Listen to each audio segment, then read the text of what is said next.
Hi, welcome to Narcadilly Circus, where you hear about real events that happen to real people. This is not to take the place of any medical advice. Should you need help from anybody, doctor, psychologist, coaching help, please see the links below. So today I wanted to talk about how does our fear impact our events? Now, this is the fear that you can live with following narcissistic abuse. Don't let your fear paint a picture of events or people in them for you. You are just as valuable as anyone else, and you have just as much to share, if not more. Wow. That can be a little overwhelming to even think about after having suffered with narcissistic abuse. Perhaps you've been there. Perhaps you're there now. Following the abuse, you might just find yourself feeling pretty good, standing on solid ground, and feeling ready to embark upon new situations in your life. Maybe a class, a group, a different job. Maybe even going out and finding a job after years. Now, does this sound familiar? Because if it does, you're not the only one who's been there. Almost a year and a half on from the narcissistic rage reaction, I found myself going into a situation, a learning situation. I confidently had signed up for this, paid for.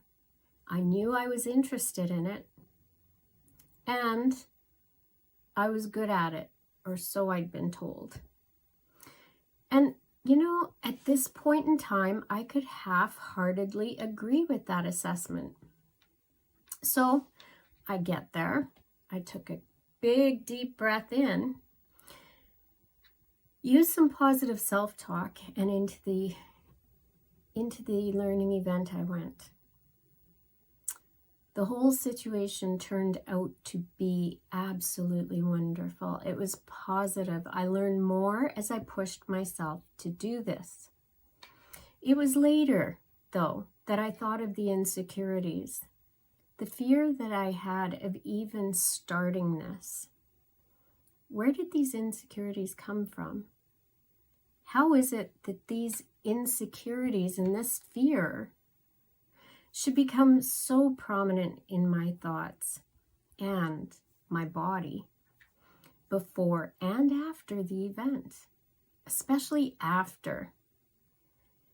Because I had a great time of it all. It was a positive experience for me. When was the last time that I didn't think like this? Now, I really had to dive in deep to retrieve some answers for this. I started to think when exactly I was able to go into situations or come out of situations without any of these fears or insecurities.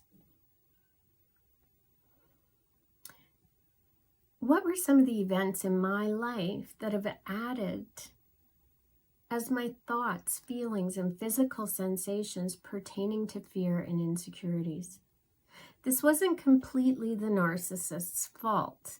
Now, that can be a hard one to swallow, but I had to think the narcissist just picked at these and highlighted them, working ever so diligently, mind you, on these insecurities to embed them into my daily life. However, I had to admit it did not start with the narcissist.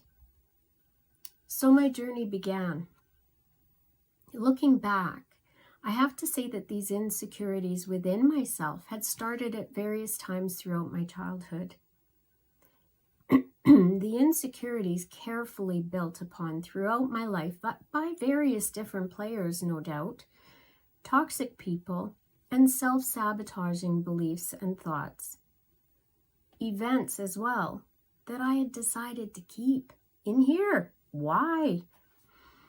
Why? Why am I still holding on to this? And not only that, how easy it was for somebody without any good intention to get in and use all of those old, unaccounted for feelings and emotions. Wowzers. So I went to the last time in my life that I remembered feeling free. I really had to unabashedly and truthfully ask questions of myself. I had to try to elicit the information from within. Suddenly I had a thirst for knowledge. And thank goodness that inquisitive thirst for knowledge was still there inside of me.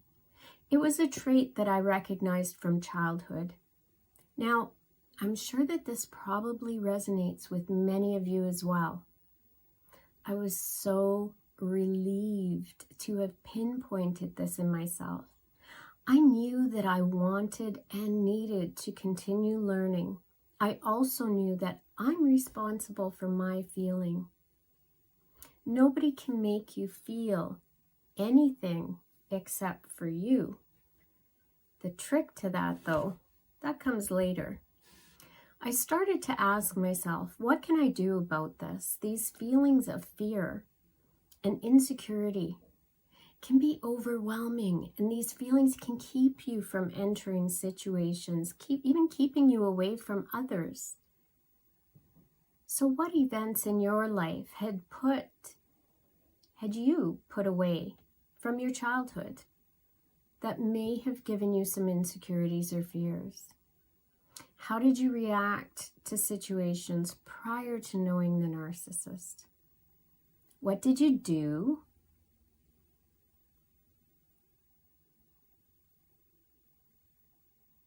Oh, that doesn't...